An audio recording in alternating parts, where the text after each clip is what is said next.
ఫైనల్‌గా young rebel star 'Prabhas' గారి 'Raja Saab' teaser అయితే రిలీజ్ అయింది. సో, ఈ టీజర్ రివ్యూ గురించి ఫస్ట్ మనం మాట్లాడుకుందాం. ఫస్ట్ ఆఫ్ ఆల్ టీజర్ చూసినంత సేపు నాకైతే ఇది హర్రర్ కామెడీ అంటే 'రాజాసాబ్' మూవీ స్టార్ట్ అయిన కాడి నుంచి మనకి ఇదే జోనర్‌లోనే వస్తుందని చెప్పారు కాబట్టి, అదే జోనర్‌లో టీజర్ అయితే ఉందనమాట.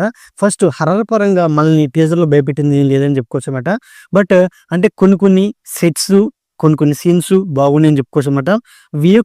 వీఎఫ్ఎక్స్ అయితే నాకు ఓకేగా ఉందని చెప్పుకోవచ్చనమాట. బట్ వీఎఫ్ఎక్స్ విషయంలో మారుతి గారు చాలా వరకు శ్రద్ధ అయితే తీసుకోవాలి. ఎందుకంటే వీఎఫ్ఎక్స్ విషయంలో 'ప్రభాస్' గారి 'ఆదిపురుష్' ఎంత నెగటివిటీ ఫేస్ చేసిందో తెలిసింది కాబట్టి, సో 'రాజాసాబ్' విషయంలో అది రిపీట్ కాకుండా చూసుకుంటే బెటర్ అనేది నాకైతే అనిపించిందనమాట. అంతేకాకుండా ఈ మూవీలో ముగ్గురు హీరోయిన్స్ ఉన్నారు. అండ్ అలాగే కామెడీ పరంగా సప్తగిరి గారు అండ్ అలాగే ఇంకొందరు క్యారెక్టర్‌లను అయితే చూశాననమాట. సో కామెడీ పరంగా మారుతి గారి గురించి సెపరేట్‌గా చెప్పాల్సిన అవసరం లేదు. హర్రర్ పరంగా కూడా చెప్పాల్సిన అవసరం లేదు. ఎందుకంటే మారుతి గారు 'ప్రేమ కథ' చిత్రంలో తనే స్టోరీ, స్క్రీన్ ప్లే, దర్శకత్వ పర్యవేక్షణ తనే చేశారు కాబట్టి హర్రర్ పరంగా బాగానే తీసినప్పటికీ బట్ ఇందులో 'ప్రభాస్' గారి దగ్గర నుంచి కామెడీ అనేది ఎంత జనరేట్ చేయగలుగుతారు అండ్ అలాగే వింటేజ్ 'ప్రభాస్' గారిని ఎలా చూపించగలుగుతారు అనే పాయింట్ల మీదే మన డైరెక్టర్ గారు ఇంకొంచెం శ్రద్ధ పెడితే బాగుందని నాకైతే అనిపించిందన్నమాట. ఇక టీజర్‌లో మెయిన్‌గా ఏంటంటే ఒక హౌస్ అండ్ అలాగే హౌస్‌లో దెయ్యం. ఆ హౌస్‌లో 'ప్రభాస్' గారు అండ్ అలాగే తనతో పాటు ఉండే కొందరు వెళ్లి ఇరుక్కుంటారు. హౌస్ నుంచి ఎలా బయటపడ్డారు అనే పాయింట్ మీద ఉన్నప్పటికీ అంటే మనకి మారుతి గారు ఇప్పటిదాకా తీసిన మూవీస్‌లో ఏది కొత్త స్టోరీ ఆయనైతే తీసుకుందే లేదు. ఒక రొటీన్ స్టోరీని తీసినప్పటికీ బట్ అంటే ఏంటి ఈ మూవీలో మెయిన్‌గా హర్రర్, కామెడీ ఆ రెండిటిని ఎంగేజ్ చేసేలా తీసున్న అండ్ అలాగే 'ప్రభాస్' గారి నుంచి కామెడీ జనరేట్ చేసిన ఈ మూవీ సక్సెస్ అయిద్దనే చెప్పుకోవచ్చనమాట.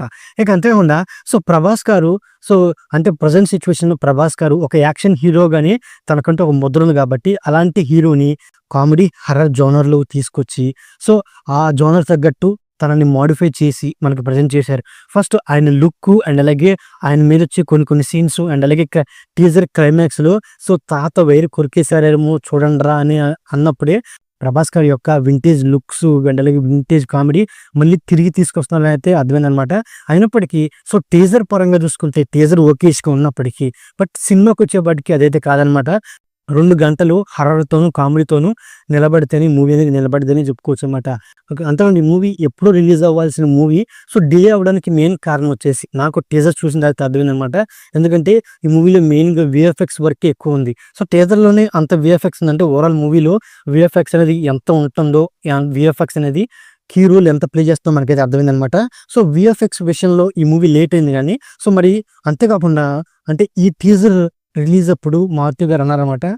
డిజ్నీ లాంటి మూవీస్ మన ఇండియాలో కూడా మనం తీయగలమని ఈ 'రాజాసాబ్'తో నిరూపించాలనుకున్నారు కాబట్టి మరి వీఎఫ్ఎక్స్‌ని ఎంత బాగా ప్రజెంట్ చేయగలుగుతారనేదే మెయిన్ క్వశ్చన్ అనమాట. అండ్ అలాగే కథాపరంగా కూడా ఏమన్నా బలంగా ఉంచిన ఈ మధ్య ఎమోషన్స్‌ని కూడా ఏ డైరెక్టర్ అంత ఎంగేజింగ్‌గా ప్రజెంట్ చేయలేకపోతున్నారు. వాటిల మీద కూడా అంటే మూవీలో మన కంటెంట్ విషయం పరంగా లేకపోయినా మెయిన్‌గా ఏది హర్రర్, కామెడీ, ఎమోషన్స్ అలాంటి వాటిల మీదే డైరెక్టర్ గారు తీసుకుంటూ వెళ్ళిపోతే మూవీ అనేది సక్సెస్ అని చెప్పుకోవచ్చనమాట. ఓవరాల్‌గా టీజర్ అయితే నాకైతే ఓకేషన్ అని చెప్పుకోవచ్చనమాట. ఓవరాల్‌గా ఇదండి 'రాజాసాబ్' టీజర్ రివ్యూ. నా రివ్యూకి నచ్చితే వీడియోకి ఒక చిన్న లైక్ అలాగే మన ఛానల్‌ని సబ్స్క్రైబ్ చేసుకోండి. ఓకే. Thank you all.